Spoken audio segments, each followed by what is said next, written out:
Well, we continue with our coverage here from the Sun City Super Bowl, where the ANC is hosting the gala dinner in celebration of its 104th anniversary. Today is January the 8th, and as you know, the ANC is turning 104 years old.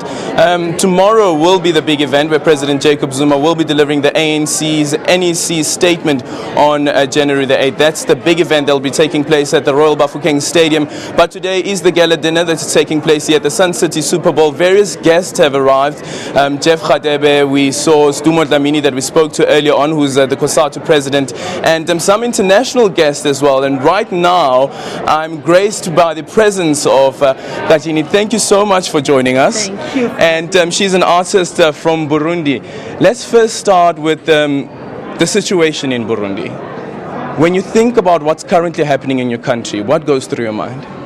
Oh, I'm so sad. That's why I'm here again. I was here in June during the African Union Summit to try to put the Burundi on the map. It was in June, 6 months ago. And today, the situation getting worse.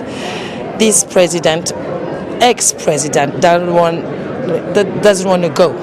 But the problem is that they're killing people. You have to know that today, there is more than 1,000 people have been killed, and there is more than almost 300,000 people in the runaway, in the camps, refugee camps, in the neighbor countries. And the situation is so sad. I didn't come here to perform. I don't have the heart for that. But I'm very proud to be here, be a part of this celebration. For me, it's like a dream come true, because ANC for people of Africa is an inspiration. For us, of course, is Mandela, it's Nelson Mandela, our fathers, but no one succeeded alone. He was surrounded by a lot of other people, and they have been helped by their brothers, like Mwali. That's why I came here as a messenger of my people, to ask for help, to ask for these freedom fighters who brings back equality and freedom in South Africa, to help, because facing a terrible. It's terrible what happened.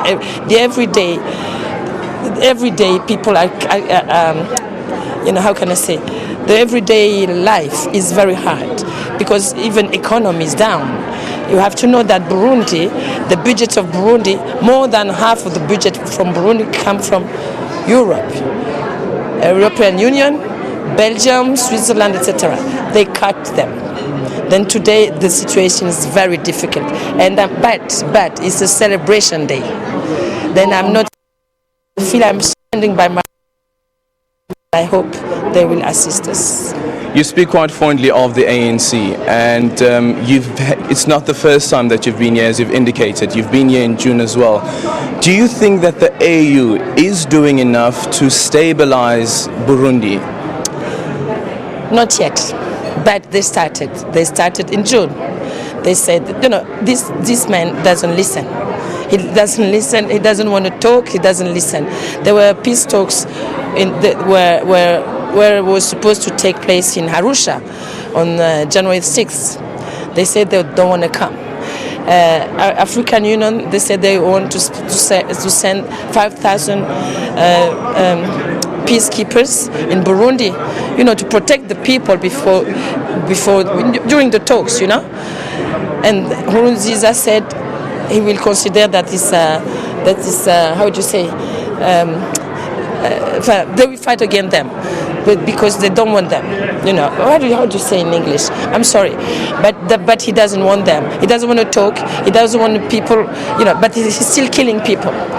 And now it's time. I will be very sad. I finish now. I will be very sad if the solution comes from Europe, because I think Africa is big enough and strong enough, and we believe in our leaders.